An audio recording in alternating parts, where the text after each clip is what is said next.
নমস্কাৰ আপোনালোকে চাই আছে জ্ঞানশীলা আৰু আজি লৈ আছোঁ আকৌ আসাম এণ্ড ইটছ পিপুল অসম আৰু ইয়াৰ জনসাধাৰণৰ ওপৰত এইটো পাৰ্ট 6 হয় ইয়াৰ আগত অলৰেডি আমি 5টা পাৰ্ট ডিসকাস কৰিছোঁ য'ত অসম আৰু ইয়াৰ জনসাধাৰণ এইটো টপিকৰ ওপৰত বহুত বেছি ইম্পৰ্টেন্ট কোৱেশ্চনখিনি আমি ডিসকাস কৰি আছোঁ আহিবলগীয়া আসাম টেট এক্সামটোৰ কাৰণে তো স্কিপ নকৰাকৈ ভিডিঅ' সম্পূৰ্ণকৈ চাওক আৰু ভিডিঅ'ৰ আপডেটসমূহ পাই থাকিবলৈ আমাৰ চেনেলটো যদিহে ছাবস্ক্ৰাইব নাই কৰা ছাবস্ক্ৰাইব কৰি থব সো আৰম্ভ কৰিছোঁ প্ৰথম কুৱেশ্যনটোত আছে who is the first non Congress chief minister of Assam অসমৰ প্ৰথম মুখ্যমন্ত্ৰী যি কংগ্ৰেছৰ নাছিল তেখেত কোন হয় কংগ্ৰেছৰ নাছিলে সুধিছে তো ইয়াতে আছে গোলাপ বৰবৰা প্ৰফুল্ল কুমাৰ মহন্ত মহেন্দ্ৰ মোহন চৌধুৰী শৰৎচন্দ্ৰ গোস্বামী কি হ'ব শুদ্ধ উত্তৰ যি কংগ্ৰেছৰ নাছিল প্ৰথম গৰাকী মুখ্যমন্ত্ৰী তেখেত আছিল গোলাপ বৰবৰা তেখেতে আমাৰ অসমত মুখ্যমন্ত্ৰী হৈছিল কেতিয়া 1978 পৰা 1979 লৈকে তেখেত আমাৰ অসমৰ মুখ্যমন্ত্ৰী হৈছিল আৰু তেখেত কি দলৰ আছিল জনতা দলৰ আছিল জনতা দলৰ তেখেত মেম্বাৰ আছিল তেখেত আছিল আমাৰ অসমৰ first non Congress chief minister okay তাৰ পিছৰ প্ৰশ্নটোত আছে the revolt of 1857 in Assam was led by 1857 চনৰ বিদ্ৰোহত অসমৰ পৰা কোনে নেতৃত্ব দিছিলে 1857 ৰ যিটো ৰিভল্ট আছিল সেইটো কি বুলি সিপাহী বিদ্ৰোহ বুলিও কোৱা হয় সিপাহী বিদ্ৰোহ বুলিও এইটো কোৱা হয় তো আমাৰ অসমৰ পৰা নেতৃত্ব দিয়া ব্যক্তিগৰাকী আছিল কোন তৰুণৰাম ফুকন হয় নেকি নহয় আনন্দৰাম বৰুৱা নহয় কুশল কোঁৱৰ নহয় মণিৰাম দেৱান হয় ওকে তাৰ পিছৰ প্ৰশ্নটো আছে ও মোৰ আপোনাৰ দেশ the song was first published in which magazine ও মোৰ আপোনাৰ দেশ গীতটো প্ৰথমতে কোনখন আলোচনীত প্ৰকাশ পাইছিলে তো ইয়াৰে শুদ্ধ উত্তৰটো হ'ব কি শুদ্ধ উত্তৰ হ'ব অপশ্যন বি বাহী আলোচনীত প্ৰকাশ হৈছিলে এইটো গীতটো প্ৰথমবাৰ বাহী আলোচনীত আৰু কিমান চনত হৈছিলে এইটো 1909 চনত প্ৰকাশ হৈছিলে বাহী আলোচনীত যেটো লিখিছিলে আমাৰ কোনে লক্ষ্মীনাথ বেজবৰুৱা এইটো লিখিছিলে আৰু এইটো সুৰ কোনে দিছিলে কমলা প্ৰসাদ আগৰৱালা এইটো সুৰ দিছিলে এই গীতটোৰ আৰু এইটো আমাৰ অসমৰ ষ্টেট সং হিচাপে গ্ৰহণ কৰি লোৱা হৈছিলে 1927ত যিখন অসম সত্ৰ সন্মিলনৰ যিখন অধিৱেশন হৈছিলে আসাম ষ্টুডেণ্টছ কনফাৰেন্সৰ 1927 ক'ত হৈছিলে তেজপুৰত তেতিয়া এইটো আমাৰ অসমৰ জাতীয় সংগীত হিচাপে ঘোষণা কৰা হৈছিলে ওকে গোটেইখিনি ইম্পৰ্টেণ্ট হয় next question which one is the first Assamese novel তলৰ কোনখন প্ৰথমখন অসমীয়া উপন্যাস জয়মতী মিৰিজীয়ৰী ইন্দ্ৰমালতী নে ভানুমতী কি হ'ব শুদ্ধ উত্তৰটো হ'ব অপশ্যন ডি ভানুমতী কোনে লিখিছিলে পদ্মনাথ গোহাঁই বৰুৱাদেৱে ভানুমতী লিখিছিলে পদ্মনাথ গোহাঁই বৰুৱাদেৱ ঠিক আছে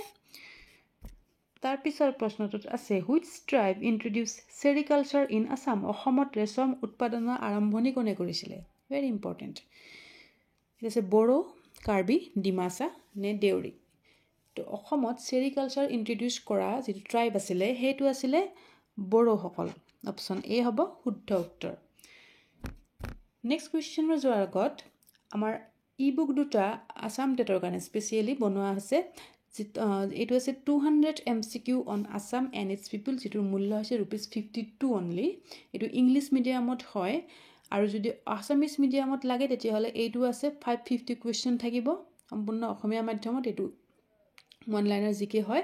যিটোৰ মূল্য হৈছে ₹60 তো যদি ল'ব বিচাৰা তোমালোকে তেতিয়াহ'লে মই হোৱাটছএপ নাম্বাৰ স্ক্ৰীনত দি দিছোঁ 8402086470 এই নাম্বাৰটোত কণ্টেক্ট কৰি পেলাই তোমালোকে PDF কেইটা পাৰচেজ কৰিব পাৰিবা নাইবা ডেছক্ৰিপশ্যন বক্সত লিংক দি থোৱা আছে তাত গৈ পেলাই তোমালোকে PDF ল'ব পাৰা ওকে বহুত ইম্পৰ্টেণ্ট কুৱেশ্যন এটা ইনক্লুড কৰা আছে তোমালোকৰ আহিবলগীয়া আসাম টেট এক্সামৰ কাৰণে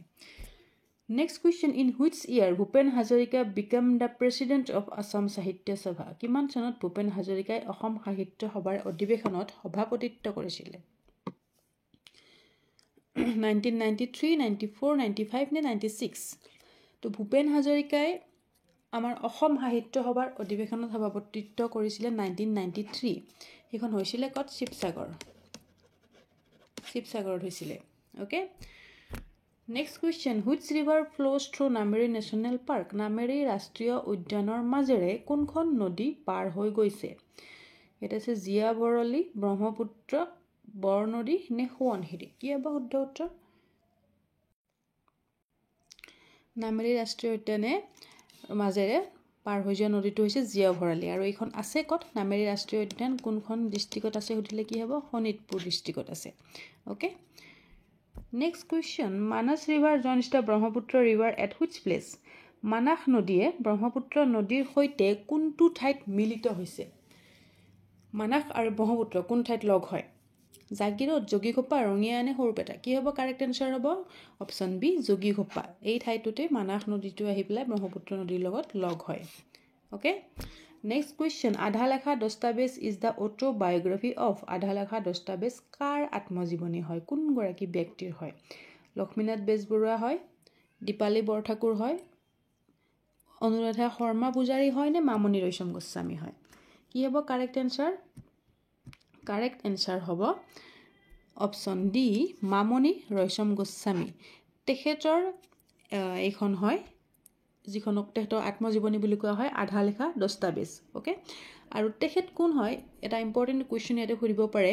যে প্ৰথম অসমীয়া মহিলা কোন হয় যিয়ে জ্ঞানপীঠ বঁটা লাভ কৰিছিলে তো তেতিয়া শুদ্ধ উত্তৰ কি হ'ব মামণি ৰয়ছম গোস্বামী হ'ব তেখেতে আমাৰ প্ৰথম অসমীয়া মহিলা হয় যিয়ে জ্ঞানপীঠ বঁটা লাভ কৰিছিলে কেতিয়া 2000 চনত 2000 ওকে 2000 চনত তেখেতে জ্ঞানপীঠ বঁটা লাভ কৰিছিলে আৰু তেখেতে সাহিত্য একাডেমিও পাইছিলে কেতিয়া 1983 সাহিত্য একাডেমিও তেখেতে পাইছিলে 1983 ওকে তেখেতৰ যিখন উপন্যাস আছিল মামৰে ধৰা তৰোৱাল সেইখনৰ কাৰণে তেখেতে সাহিত্য একাডেমি বঁটা পাইছিলে ভেৰি ইম্পৰ্টেণ্ট